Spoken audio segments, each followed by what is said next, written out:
Hey there, Saguto golfers. Tom Saguto here. Today we're looking at the problem of not being able to rotate in the golf swing.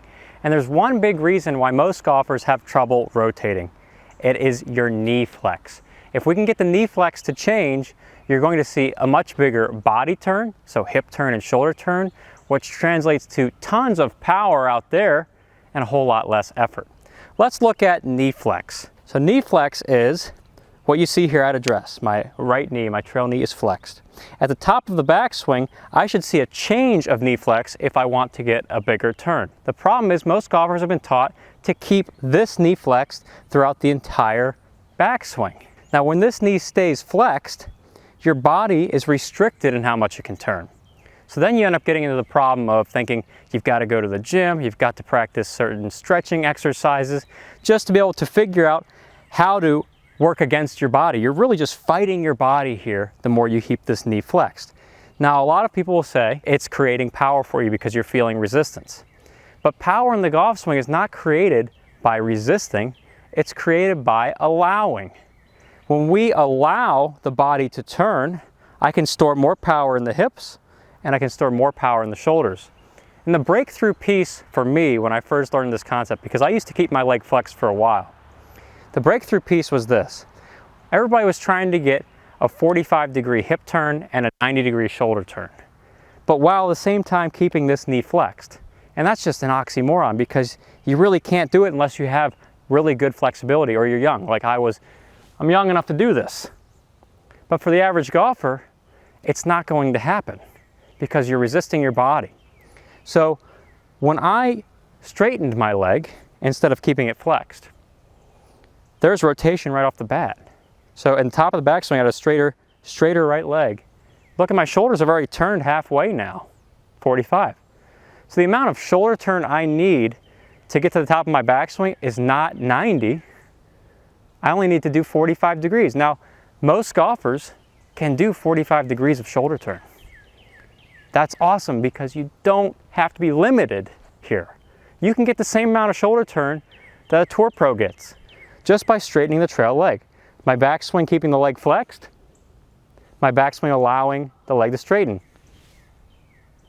All because I can get more shoulder turn.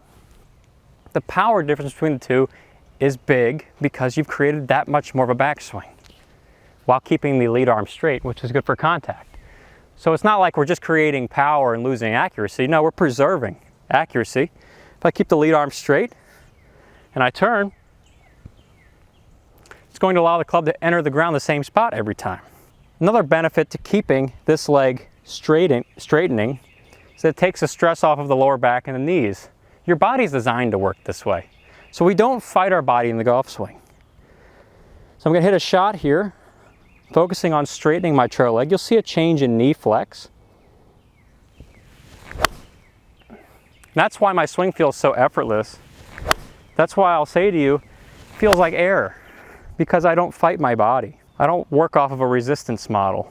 It's scary to think that many people are promoting a resistance model now to the average golfer, when the average golfer and average human body is not designed to resist like that. Your body telling you resistance is telling you, I probably shouldn't be going there. Rather, just allow it. Look at the best golfers. You'll see a change in knee flex. The only people you don't see changes in knee flex are people like Will Zalatoris, maybe even Neiman. Zalatoris has back pain. He's trying to create rotation with a flexed leg, and he's 25 and he's got back pain, and he might even have knee pain if he continued down that track. Justin Thomas does the same. Everybody else that I see, McIlroy even, you're seeing a change in knee flex. Some do it more than others. The more you do it, the more power potential you'll have. Allow it to straighten, allow it to straighten. And it sounds great. When I keep that knee flexed, I am throwing power out the window. I'm throwing my body into a whole lot more stress, and I run the risk of doing something else that's really common. Swaying. So the longer you try and keep this knee in, I see a lot of golfers trying so hard to keep this knee in, and as they go back, they try and reach for more. They stop here. So the only way they reach for more is by breaking the arms down, which results in inconsistent contact. We don't know where the club's going to come into the ground because of that. Or you're going to sway your hips to the right to try and reach for a bigger backswing. And the more you flex, the more resistance you have, the more you end up swaying. So by straightening the leg instead of flexing it, you can create rotation, you can create a consistent contact point, and you can feel a lot less effort. It's body friendly. You'll watch with players on TV today a change in knee flex from the front view too. You'll see something that looks like this, diagonal knees.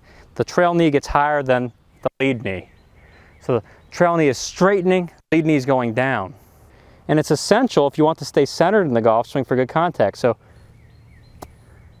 contact in the same spot every time is from a rotational golf swing. I'm not going to flex my leg. Another good strike. Seeing a change in knee flex. If I keep it in, it's going to restrict my hip turn. Here's me trying to keep it in. I'm not going to manufacture a swing here. I'm just going to try and do a swing. For me, I feel like I can't turn as much. Contact suffered a little there. Yeah, it feels powerful, but that's just resistance.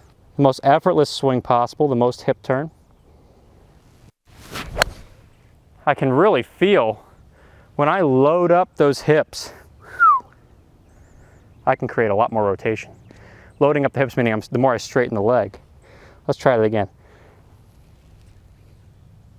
That's how you create rotation. Allow it to straighten.